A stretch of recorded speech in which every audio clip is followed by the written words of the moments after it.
Hello and welcome to Kanen Coffee and Espresso Machines. We're going to do a test shot today on an ECM.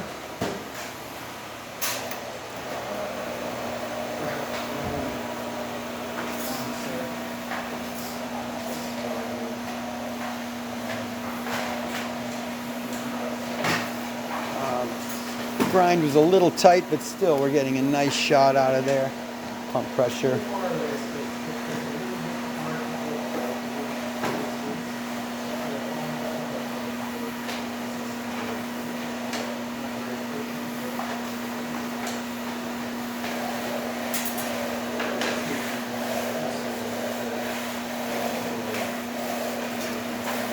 It's just a single basket and you cut the shot a little short.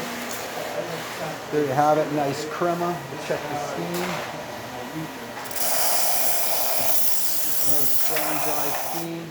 Shuts right off nice and smooth.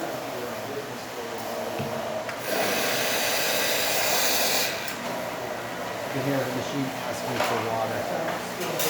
Shuts off really nice. Anyway, there you have it. Thank you very much for repairing with Kanen Coffee and Espresso Machines. Please like this video, and for more videos like this, please like and subscribe to our page.